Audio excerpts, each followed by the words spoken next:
My name is Gabriela Cañamar-Clark. I'm a partner with Land Design. We are a multidisciplinary urban design firm, national, with location here in the DC metro area. I've been a part of this practice for 21 years, and I have a passion for public space. I endeavor myself, my daily work to creating inviting, safe, and sustainable pedestrian environments. They are woven in the fabric of the neighborhoods we touch. And I'm very honored to be moderating this panel today with this incredible group of women. And so, without further ado, I'm going to introduce them to you. To my right is Elena Sabakova. She is a global design director for the award-winning international architecture and engineering design firm Leo A. Daley. And she is the first woman to serve as director of design in its Washington, D.C. office. Recognized with numerous design awards for a diverse portfolio of work in the US, Europe, and Asia, she is regarded by her peers as a leader in design profession. Irena promotes design innovation, collaboration, and a multidisciplinary approach, and leverages her in-depth knowledge of building core and shell development, master planning, and interior design in realizing unique, client-centric storytelling through space and form. Far to my right is Christina Crawley. She leads the commercial practice for Leo A. Daley. She is a licensed architect in multiple states with more than 15 years of experience and has designed and built mixed-use and commercial projects from Shanghai to DC. She's passionate about contextual design and placemaking and has published research on resilience, climate change, and post-disaster reconstruction. Immediately to my left is Cindy McCleary. She has 20 years experience in design, planning, and management on a wide range of complex, large-scale architectural projects. She joined Leo A. Daley in 2011 and as market sector leader for the public and institutional sector, during which time she initiated and built a local and regionally focused design practice serving government, libraries, and educational clients. Today, that thriving practice serves communities in the region and nationwide. She is dedicated to finding new ways to collaborate and empower underrepresented voices, and she believes is key to exceptional design. Far to my left is Joan Flora. Joan is a co-founder of Flora Teeter Landscape Architects and is a licensed landscape architect with over 30 years experience practicing primarily in the Mid-Atlantic region in the Northeast. The focus of her work includes urban design, higher education, mixed use, hospitality, and institutional project types. Now we'd like to hear from all of you. So our first polling question, please. Let's see if it's working. So please tell us about your background. We would like to see what the makeup of our audience is today. Give you a few seconds to answer.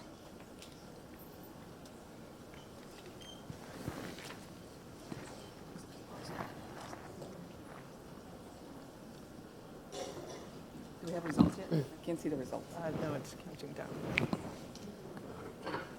Oh, cool. Wow. Yeah, 35% private industry and 38% architect, planner, designer, with representation from public government and other. Just curious, what's other? What's other? Anyone want to tell what's other? What? Students. Students. Fantastic. Oh, fantastic. Okay. Thank you for coming. We spent a good deal this summer preparing for this panel, really, and we had several discussions about how we want to touch on social nodes in the city. And we have realized that there's just the spectrum of types of social nodes in the city is just pretty vast and wide. So we've started from the multi-layered city and some of the spaces and places that have performed from decades, if not centuries, and thriving on flexibility and some other components that we'll touch later. The social nodes that have seen the need for evolution, such as libraries, and the new concepts are coming up, in present time. And then at the end of the presentation, we'll touch on new typologies and spaces that are now being combined to offer a different kind of experience and open up doors to different sectors of the population. So with that said, the next piece of our presentation is a video. It's a silent video, but we hope you can pay, maybe it's exciting video. And there will be a polling question after that. It's not a quiz, it's just a question after that. So I'll let it run.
We hope that the images here in the video are starting to evoke some emotions and reactions in your mind about what constitutes a good, thoughtful, designed social nodes in the city of different kinds, different scales,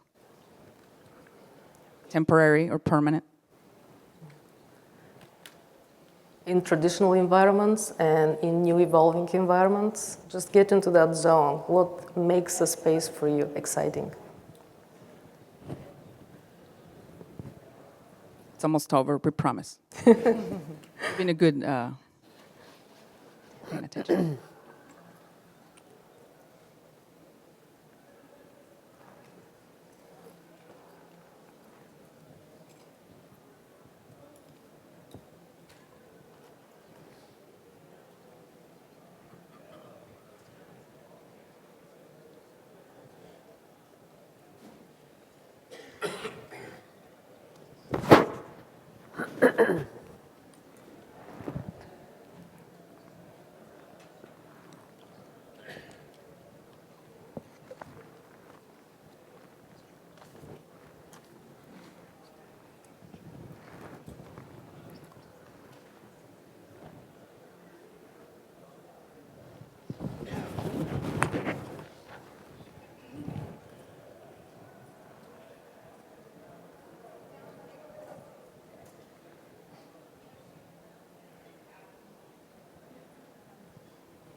Seems a lot longer when you're on stage.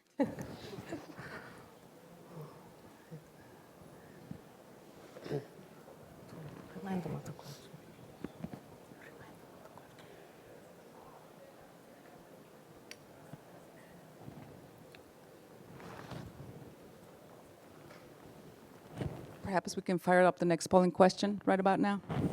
So the next question, I think that gives you a good compendium of the spaces we're going to be talking about today.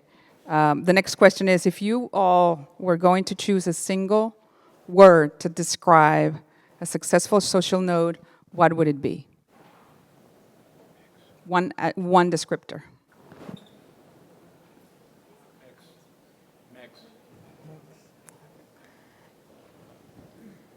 If you enter it using the app, you'll start seeing which words are trending and which have more relevance for the larger audience. So we'd like to see what is this one quantifier for you that makes a space desirable to visit. Why do you choose it among those places? I saw there's quite a lot of designers and private sector representatives in this room. What are your drivers? What makes you choose a direction? May not be working. Might not be. Yeah, there's no timeline. Well, apparently, we might be running into the same problem as some of the other sessions. The word cloud might not be working, so maybe we can help with what our vision is for one word that describes what a successful node is. So I'll start with vibrant. Christina? I'd say programming. And we heard mixed. Is that correct? Did I understand you correctly? Public-private, sort of in and out. Dynamic, I think. Say inclusive. And we'll touch on all of these characters as the presentation moves along. So we're going to start with the vibrant cities and thriving neighborhoods. And we're going to touch on just different, sort of from general to specific and different categories as I introduced earlier to you. So the first one will be touching on the multi-layer city. What is an ever-evolving entity. How some cities have had successful, thriving social nodes for a long time, and what makes them successful. The second piece, we're going to be touching on opportunity zones because we have found as designers that is a mechanism for transformation where it's most needed. And then lastly, we're going to drill down to some of the specifics and some of the new trends we're seeing in the market as far as social nodes. With that being said, I have a question for Irena. Okay. So the multi-layered city. We have a touch on this, is the essence of economic success. Cities are where most efficient distribution and deployment of public services occur. More people live in close proximity kind of leads to more opportunities as well as challenges, right? In your opinion, what is the best way to sort of decipher what is happening around us in the city? And is what's shaping the cities and what drives to the social nodes sort of success? Okay. Thank you, Gabriela, and thank you all for coming today. I will resist the desire of a designer to go to design solutions and solve puzzles right away. I'll keep it at a very high elevation. The cities that we live in are very complex, they're intertwined, they're constantly evolving, and what we have to understand is that they're more urban areas than we're used to before. And to be able to shape that perspective before we go to where the solutions might be, let's take a look at some numbers, and that's really where we live. In 2018, 1 in 8 have lived in 33 megacities, and that's a staggering number. If you look at the projections by the United Nations, by 2030, we're jumping to 43 megacities, and we're talking about 10 million inhabitants per city. I promise there will be a lot of numbers, but there will not be pop-up quizzes at the end. There are no questions that will shake your memory on numbers, but I would like to frame our discussion where we have the ability to see how the world around us is transforming in numbers, because social viability is intrinsic to how we actually design and how we approach all the subjects. So if we actually turn to the next one, you will see that the progression from 1950s all the way down to where we'll be heading in 2050, respectively, about 68% of the global population will be in urban areas, and that means density, that means a lot of cohabitation, a lot of critical things that we need to be able to orchestrate, choreograph, because these are not individualized type of solutions. the amount of gross national product that is actually produced by people that are in these clusters is successful only if the vibrancy of the city, if all the stitches of an urban fabric are constantly being updated and redone. And this is an incredible responsibility and quite an exciting one for us to be able to be part of this. What constitutes social viability? It's cities that attract the best, keep the best, and give them the opportunity to belong and be part of a community. And the social aspect is something that sometimes we get overlooked. We get stuck in numbers and we get stuck in all these ideas how we can deliver quick results. So where as a designer I do find the answers. For my fellow panelists, as well as friends of mine here in the audience, I love to travel. Who doesn't? And in most cases, I look for inspiration and ideas in places that have been successful and transforming for centuries and centuries and still are vibrant and viable. What you see on the screen is this tiny little market plaza in the city of Grenoble. It's known as the place of herbs and spices. I happened to witness how the programming of the space changed 6 times within one day.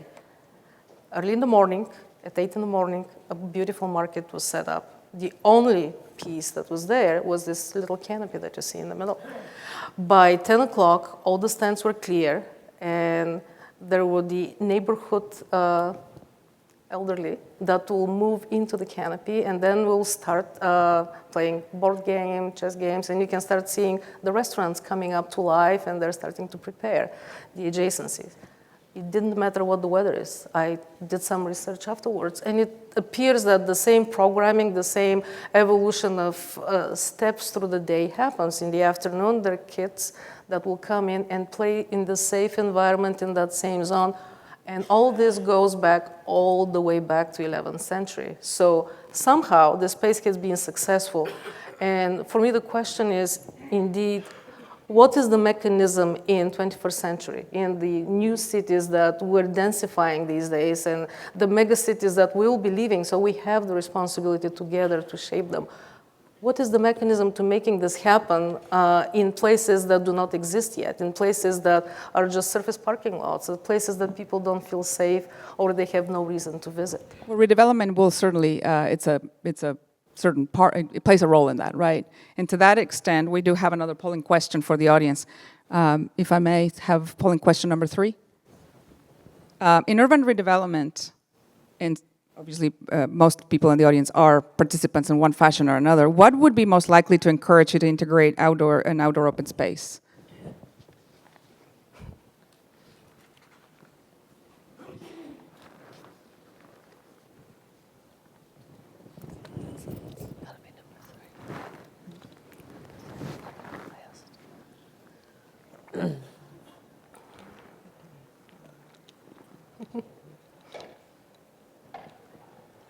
Oh, wow, the right thing to do. Right thing to do, and We're on the same page. Return.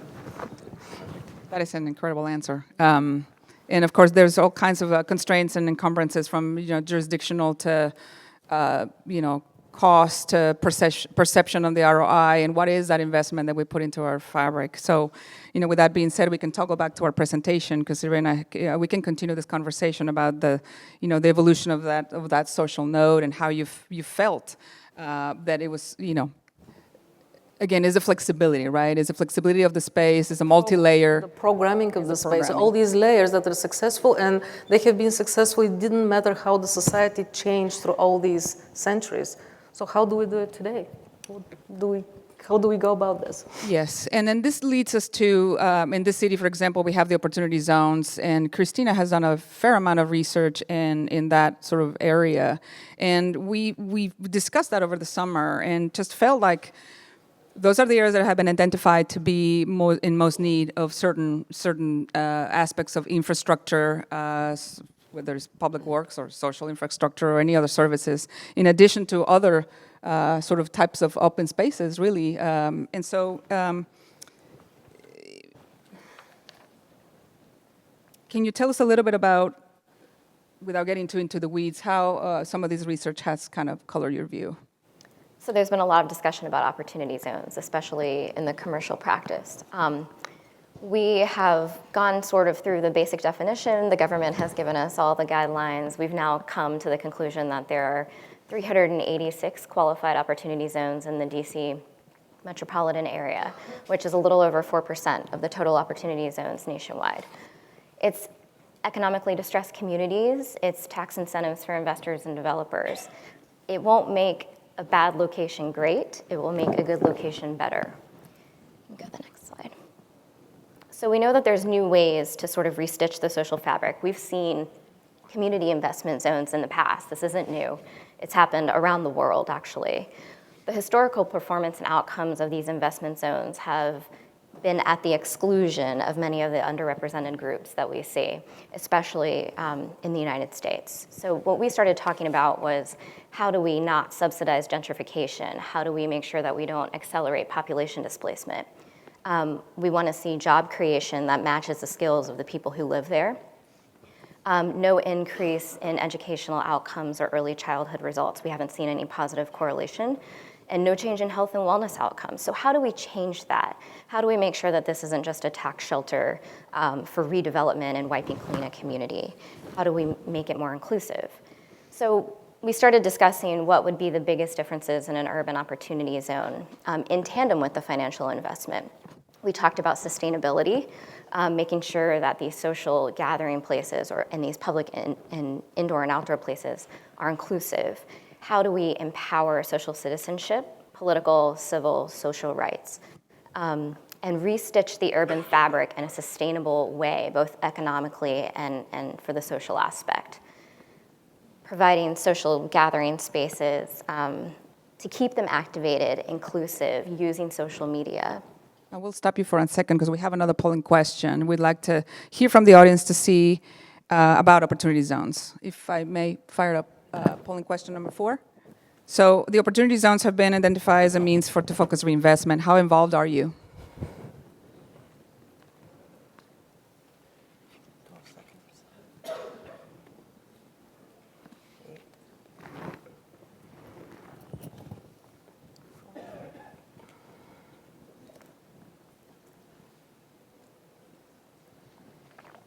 Aware, but does not influence my project choices. Vast majority. So to that extent, how would you round up the sort of that reflection on this answer based on what you're describing on the opportunities? Right, so it goes back to the discussion that an opportunity zone or a tax shelter to make the redevelopment occur is not going to make a bad real estate or a bad social area better.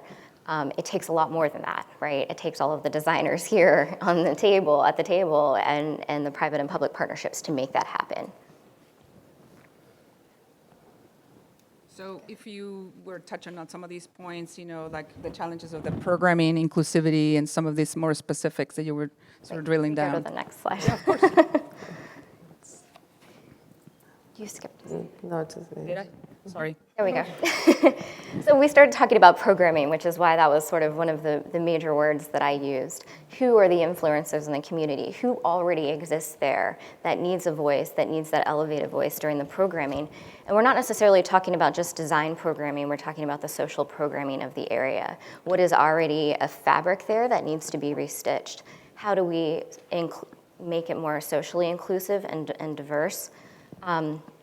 And yet keep the authenticity of the place that is there. We don't want to wipe clean. We're not here to demolish. We're here to celebrate. And how do we address the cultural and economic gathering needs of those places? And it really requires tremendous, really desire of participation, and for people not to feel, the community specifically, not to feel alienated or somehow, put to the side. They're not ostracized in place of a new development. They should be included in part of the programming. We do have another polling question, number 5, please. What do you all consider are the major hurdles for these opportunity zones?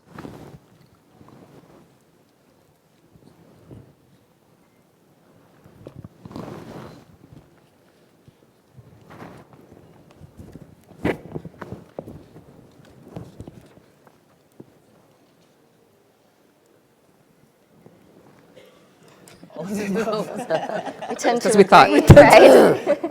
We tend to agree. What we have found in most of the research is that these community reinvestments without some sort of metric to measure the actual outcomes over the 10-year period, it's very, very hard to overcome these hurdles, which is why sustainable design is, and not sustainable in terms of LEED even, but economically and socially sustainable is what's most important. Thank you very much. So we're going to kind of drill down now to the next part of our discussion, which is really touching on just the different typologies of the open space. If I may do something that's off script here, since I know that you're the moderator today, Gabriela, but you have been quite a vocal voice and transformer of an open space in the city. So I snuck in a couple of images for you on a project that you just got involved in. So I will be the moderator for a second and you take over with one of those ideas of open space and how does it tie to established urban nodes and the success of those? How do we keep reinventing them? Well, we have a good example in the city right now. As a matter of fact, thank you for visiting the nation's capital, and some of you, or many of you, hopefully, know that the city was planned by L'Enfant back 2 centuries ago. So we're working on a project that was part of the initial grid of streets. And if you find the Capitol right at the largest square in the center of that map and trace that diagonal page right bottom, it's a Pennsylvania Avenue Southeast, you'll see the second rectangle. That is Eastern Market Metro Plaza, now called Metro. Back in the day, it was no Metro. Metro arrived in the 70s. And so that project actually has been interesting to watch because with the arrival of Metro, the original design intent for that space, obviously evolved over time, and then transportation needs, were sort of overlaid to that, and then there's a multimodal aspect to that space. Not to mention the influx of mixed-use retail that's coming in that area with fast and furious. So the time is prime for reinventing the space into what it can be, again, to serve the needs, the present needs of the neighborhood that is now a true mix of use. The residents that have been there for a long, long time, the new influx of retail, as I mentioned before, and then all of the other services that are part of that community. So, again, reimagining the space to make the best of it and really make it inclusive, make it function as part of the transportation hub, if you will, and then still have that flexibility you were talking about from the old market in Europe earlier today. And keeping the neighborhood, the community feel to it, which is so important. Very important. And the community have had a voice on that project, which which was delighted to hear and to incorporate as part of the process. And I'm glad this slide made it to the presentation. This is a view of what we envision this place to be. But in the background, you'll see the west end of that space is the DC Southeast Public Library. Flanks the space. In this process, I've come to find out that is one of the most popular in the city. Quaint, small, historic building, and the neighborhood just loves it. And there's a fair amount of activity that happens, and it's really a community builder. But another typology that we're going to discuss today is really the role of libraries as being social nodes in the city. So, with that said, I'm going to just open up another question for here now to my left to Cindy. What do you see happening these days in your line of work, as an architect of institutional educational facilities? Can you speak of the trends and what you see? And I was surprised to hear in our conversations this summer that libraries actually are economically feasible and they do provide returning investment, which is kind of could be a perception that is incorrect. So. They do, and we'll debunk that, I think, a little bit. But I think what's particularly fascinating is the responses to one of the earlier questions. So I can move this over a little bit. That indicated that both economic factors and social do what's right is really what's kind of driving some of our decisions about social nodes. And inherently, that is the same underlying principle as to why libraries are a potential generator. So one of the things that we wanted to debunk here, there's this notion out there that libraries are old, they're dated, they're going away, we don't need them, we have them in our hands now, what's the purpose of a library? Recent statistics actually indicate that the millennials are the greatest users of libraries. Those that actually were born with technology in their hand or near their fingertips shortly after their life. And so because of the fact that millennial change is having an influence on libraries. Libraries are reinventing themselves in terms of what their purpose is, how they connect to the world and to others. And a piece of that is specifically understanding social commerce. And not social commerce in the digital way where we're selling things and we're LinkedIn liking, but the social commerce in terms of the connectivity of being social, right? To come together as a group. Though we have all of these resources available in our hand, people are missing that sort of human connectivity to come together as a group, to dialogue, to strategize, to discuss. And libraries are at the forefront of being able to push the envelope on those kinds of spaces, integrating things like co-working spaces, maker spaces, any type of creation of outdoor public event spaces. And that happens to be a connector between a library and a student commons in a academic institution, but creating a space for the social connectivity that also then has the underlying premise of an economic return.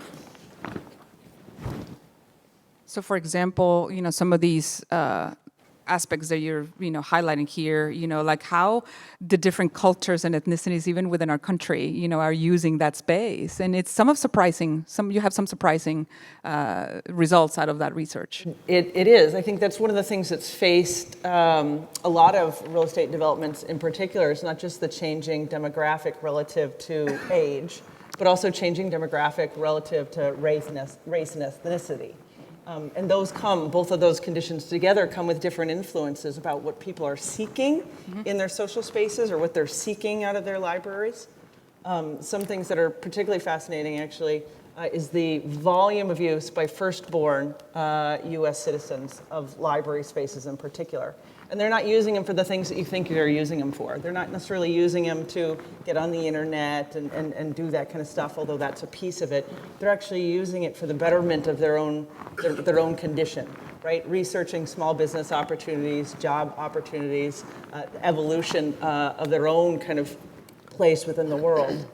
And so as we look to libraries as a vehicle for both economic return potential and the social return potential, we look at the urban context, understanding at any place that you place a library or a social node, whether it's in DC or across the country, you have to work with the existing urban context, right? Who are the demographics that this library is serving not just now, but into the future? What are the generation this library is serving not just now, but into the future? And how do you create and co-create space that serves this purpose of social connectivity and social equity, right, through the vehicle of a library, which may have a combination of books, but it may have a combination of spaces to which people can occupy, engage, connect, and really kind of bring together that social economic piece. And the other piece is really the family aspect too, right? Absolutely. Libraries are actually most heavily used by families and college educated, which is a fascinating sort of combination in terms of how do we make sure that there's a viable, equitable platform that libraries have and still serve sort of an economic return that's important. One of the images that you just saw is an example that we're seeing in terms of creating this economic return in a social space. A lot of these kind of maker spaces in libraries are innovation hubs, places where a market kitchen can both serve to help as a platform for those that are trying to get off on a catering adventure or a new job adventure, but also connecting that sort of social, family, people-oriented idea of food, commerce, equity, et cetera, around a common table. This is the piece I really wanted you to touch on. Right. Because I think there's a lot of perceptions there that can be, really clarified.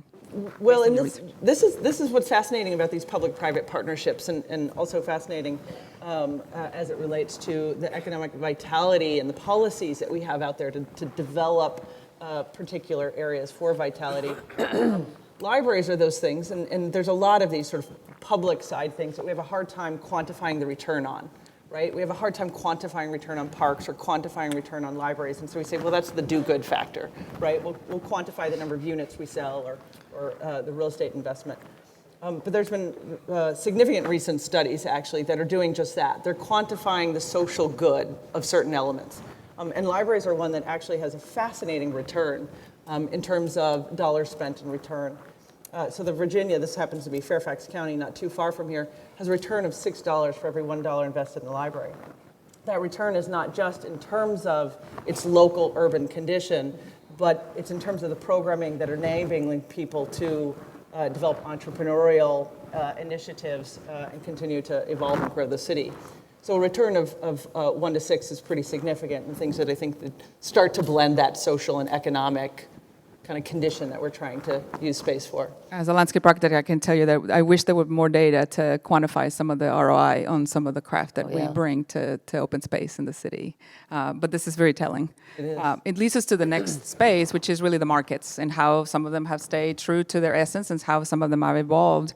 Joan has been involved in the Lexington Market in Baltimore. That's where she practices. And, Joan, can you tell us a little bit about that story? And it's not really, we'll touch on design, but this is more about the challenges and the reinventing of the market and how the challenges that the enterprise has seen in the neighborhood, the economic side of it, and then how it's going to be serving the public that it's intended to serve. Yeah, absolutely.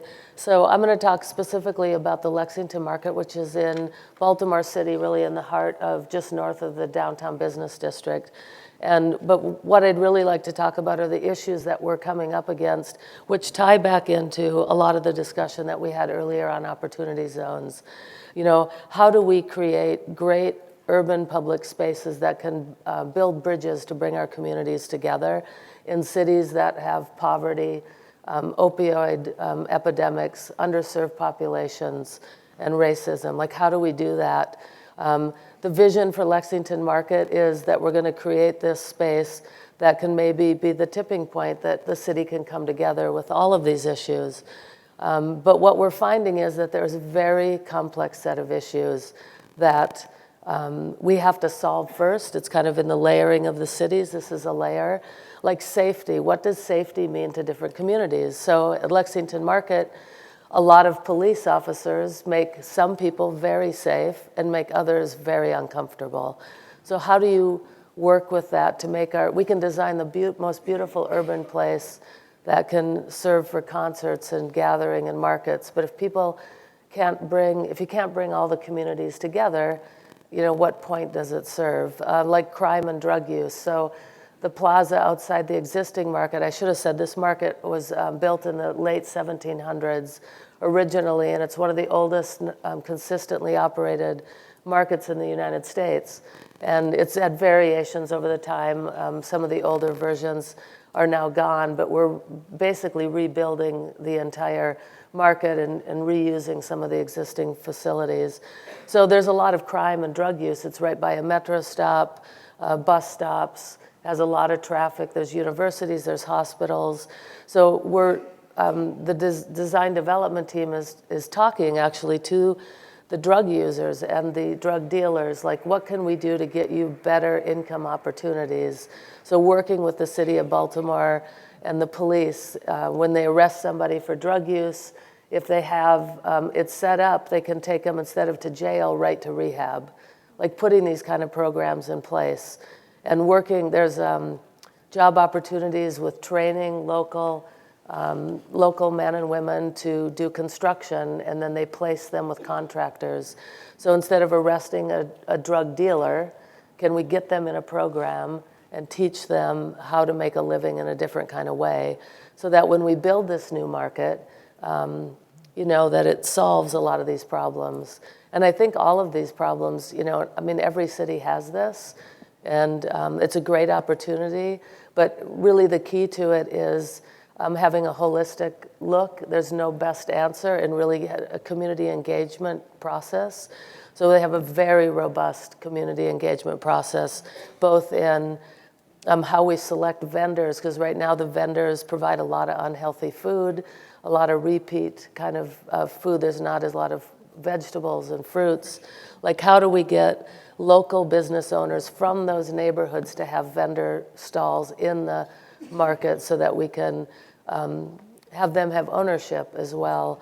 So, and then just listening to people and having these robust working sessions and town hall meetings and community meetings, and it's a big effort, and it seems to be it's going to take a long time because we have to have policy changes and all sorts of things. The opening session yesterday with Matt Kelly in that panel actually did mention you got to get involved. Everybody has to get involved, and everybody has to have a voice. So that there's not one small group with a loud voice represented. It's everybody in the community benefiting from the dialogue, and it's not easy. Yeah, it is. It's a lot to orchestrate. Yeah, and to make sure you don't gentrify the neighborhood and force those that really need to have this market. How do you do that? We're working to create like beautiful public spaces outside the plaza so that there's opportunity for vendors and events and community meetings and things like that. And then redoing the one market building with some touch back to the original form. But it's a long process and complicated. Very complicated. For sure. But this really is very telling about how the power of just reimagine with the right programming, with the right tools, and with the right people at the table, really, as it really comes down to that. Yeah. Can we fire it up? Polling question number 6. We'll mix it up a little. What do you see in the audience? What do you see as the main threat to investing in engaging social nodes?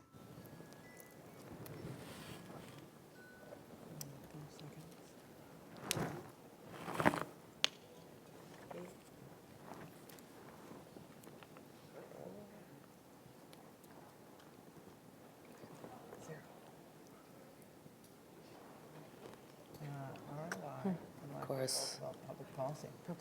Absolutely.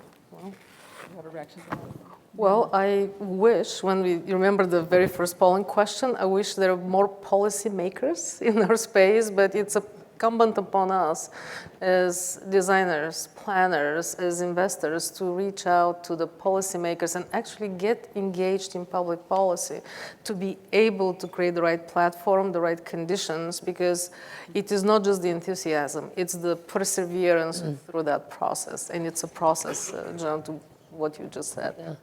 But I think that engagement piece between those two is important. If you compare this question to the other one where we said, it's about economic return, right, and do what's right. It's about ROI and the public policy platform. We're still dealing with the same two issues that we need to come together to be able to resolve. This idea about designing a landscape but not taking into context what happens when the construction's done and the people come back and we haven't solved or addressed that piece of it, right, is really where architects, designers, developers, policymakers can kind of come together to figure out that these two things need to be both equally present, right? ROI and social improvement. Without them, we're not advancing the development of our own cities, right? Or the development of our own social nodes. And unless we have a dynamic balance, our cities will not be vibrant and economic success will not be there. These two components are pretty much hand in hand. They're tied together. They're hinged. But at least from the design perspective, they're coming up, we know the community and the market is coming up with new typologies, which is pretty exciting. That is truly exciting. It's some to do with policy, but it's really to do with creative solutions. And so the next segment is going to touch on retail, spaces like retail banking, or banking retail, or however, or bank cafes. Well, it's a new trending phenomena, and we've been so fortunate to be actually part of this and help our clients roll out these new type of spaces. And in reality, this is finding new meaning in traditional spaces that we all need. I'm sure you all picked up a cup of coffee, whether it was a Starbucks or Pete's Coffee. You very likely have, if you enjoyed the city and strolled through Chinatown or Georgetown, you could have picked up a cup of Pete's Coffee in a place that appears to advertise a bank institution. Well, you may have been in a bank cafe.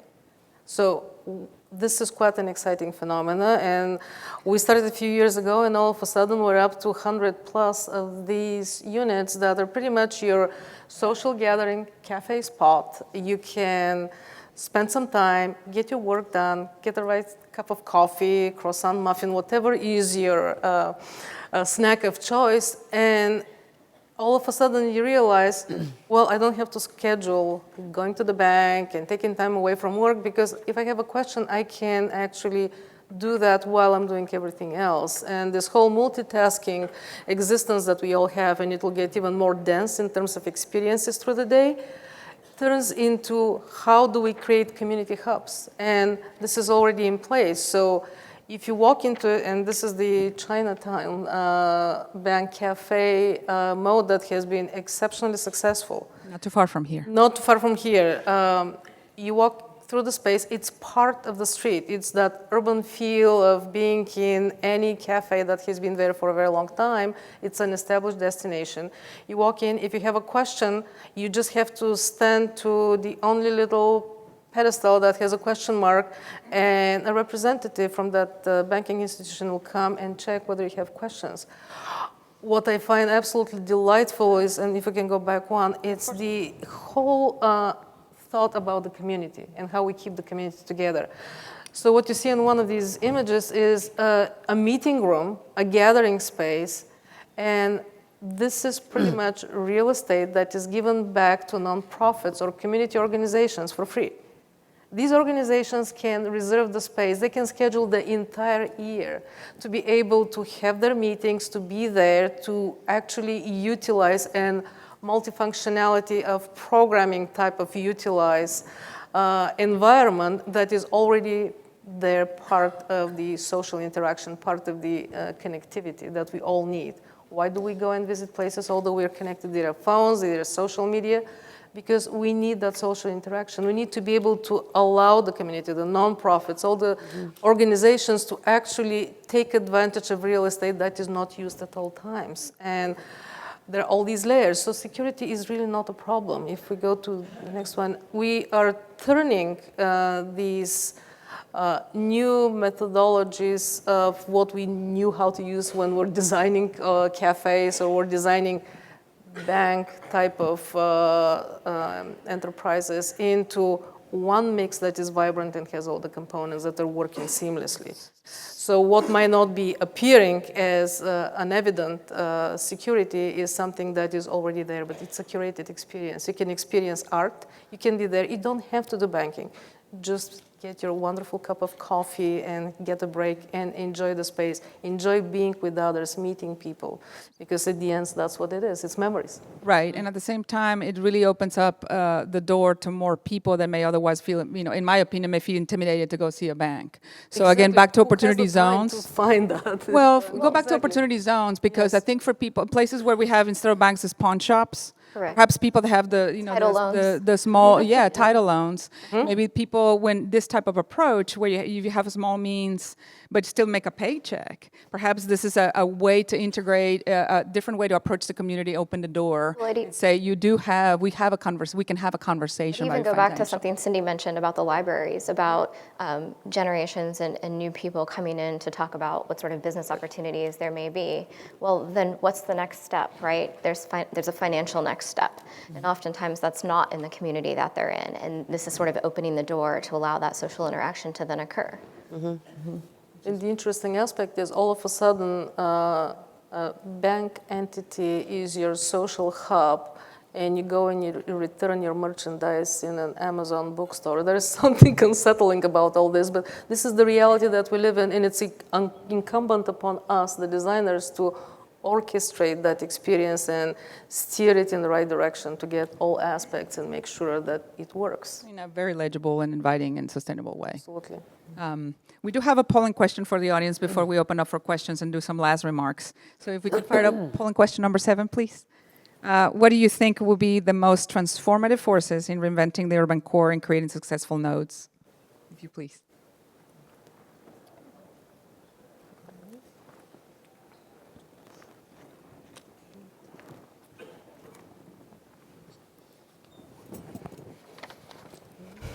It is policy and politics. Ooh.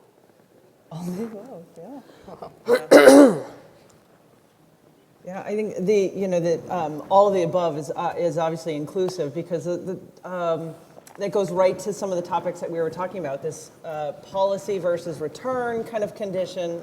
Resiliency has something to do with what we did in the past, is not what we need to do in the future.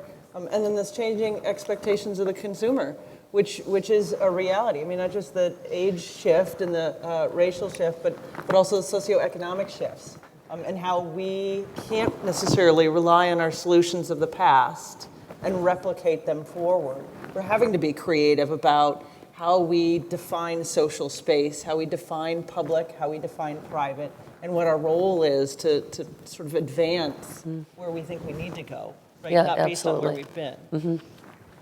So if you could just take a few minutes to do some last remarks from the panel in the same question, what are those aspects of that future endeavor, in your words, what is in your mind as far as answering the same question? Christina? So for me, I have dealt with retail a lot. I've dealt with a lot of mixed use. And so changing generations is becoming much, much more apparent, and it translates into work environments as well. You can't ignore the technology, but how do we include it in what we're doing and yet still bring people together? Irena? For me, it's about embracing flexibility and always be ready to change and constantly change. And change is something that's quite wonderful because we keep orchestrating things. And for me, it's also about collaboration and making the right partnership for allowing that flexibility to occur. Because cities are dynamic and mixed, but they're also fragile. And that's something important to keep in mind. True. Cindy? Well, I think it's kind of consistent with what we've started to share before in terms of the changing demographics, race, age, for certain. That's the easy category to sort of describe. What's inherent to that, though, is changing consumer preferences, right? However, whatever package that happens to fall in, changing consumer preferences is really one of the biggest challenges, I think, for designers and developers and policymakers. Because we do really need to understand, dig deep into what the expectations and needs are before creating a solution, right? Rather than applying a tried and true. Or some formula. Or for some formula. May not work Absolutely. everywhere. Joan? Yeah, and I go back to public policy. We really need to have policies in place to encourage some of the kinds of developments that help us create dynamic, vibrant places in our cities, but also exclusivity across our neighborhoods as well. We have a ways to go, but yeah. Well, thank you for Well, and I was just going to go back to the opportunity zone question.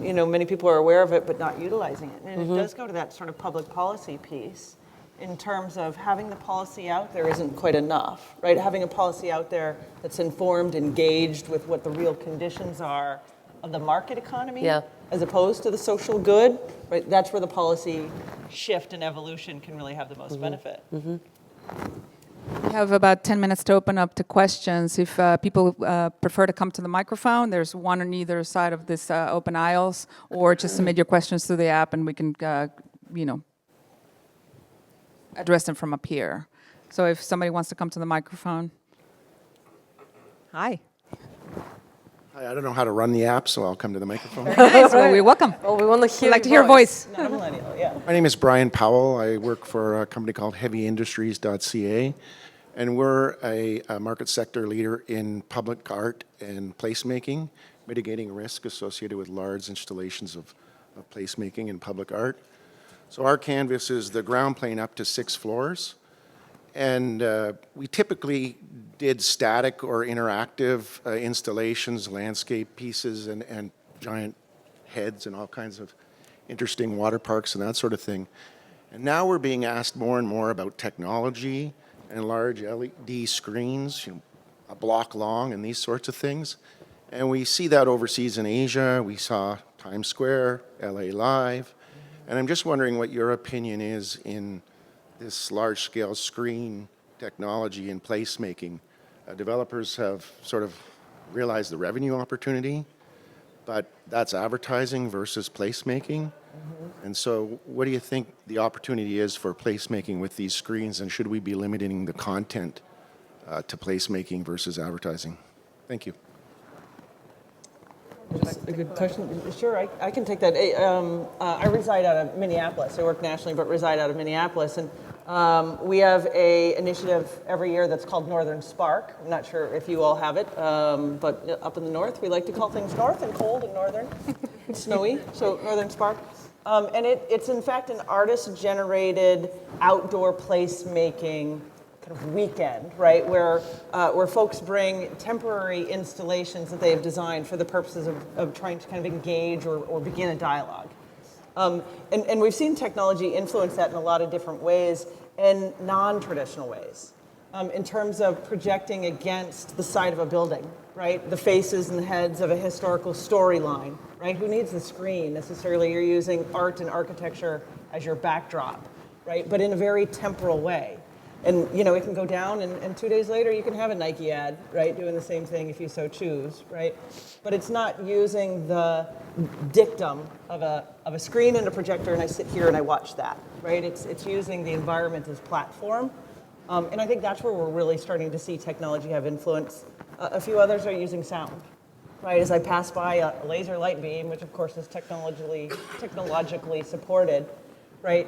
It spurs a certain sound or music or something of that sort that draws people into an emotion or experience. And so we are seeing that as a part of placemaking. And there are some others, like some of you may visit National Harbor while you're here. I mean, there is a large screen right on the stage at the waterfront's edge, and that is heavily related to their programming and their schedule of events. So in that particular case, I mean, the owner developer has established a calendar of events that is tailored to the community and to bring people to the space, again, to as part of the community. And what happens on the screen, it really supports those events. You know, ideally, it would be a good, maybe this is an oxymoron, but a good visual cycle where you bring the people and then supporting your businesses and their thrive, and there's a return there that happens by having a program that attracts the community at large.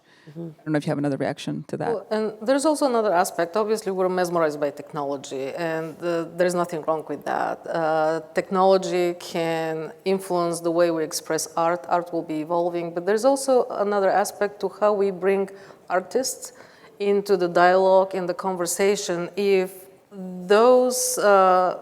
that side of the partnership is brought very early on, before even there is a project.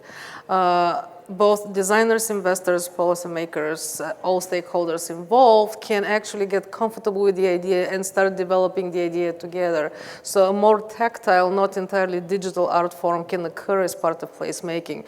It's just bringing the variety, bringing the idea of the multifaceted approach and how art can be represented in a public space is really all about timing, if I can summarize it. Yes. Do we have another question? Please. Thank you very much for this great presentation and conversation. Being that this is about social nodes, I'm wondering how we go about measuring the increase in social capital for the participants in the social nodes as well as in the broader community. So it's really a question about social capital and the measurement of that. Thank you. Thank you. You want to tackle that? So social capital, I talked a little bit about social citizenship, which has a whole other background to it, right? But there are quantifiable ways to identify and measure that social citizenship in a community. And ideally, you want to benchmark it, right? You want to do it before you get involved, and you want to do it afterwards. You want something to compare it against. It gets a little confusing when you get to the ROI of a library or what's the ROI of a park. But you have measurable health incomes, you have measurable educational incomes and outcomes, and then you have their income that you can measure. So how do you sort of use that social citizenship to benchmark and then judge at the end? Mm-hmm. Thank you for that. Just as a quick follow-up, there was some very interesting research done around mentorship into disaffected and disadvantaged children, and what it shows is that the amount of social capital that a child has is directly correlated to all outcomes. So, so dissimilar but related to the citizenship question. So, I'm just interested, or I'll keep looking about how do we really measure that deep outcome, because that's a asset that every human ultimately carries around with them, right. And it changes their success measures in every sort of dimension. So thank you. It does. I mean, I can address that really quickly, at least relative to the research that we rely upon for library development. The Pew Center for Research actually is a fantastic avenue. So is Museum and Library Sciences a fantastic avenue. But some of the research that's coming out from them actually is specifically targeting the impact and the measurable return on mentorship of young teens. And some of the pieces that are particularly fascinating about that is teen crime triples threefold from 3 p.m. to 6 p.m.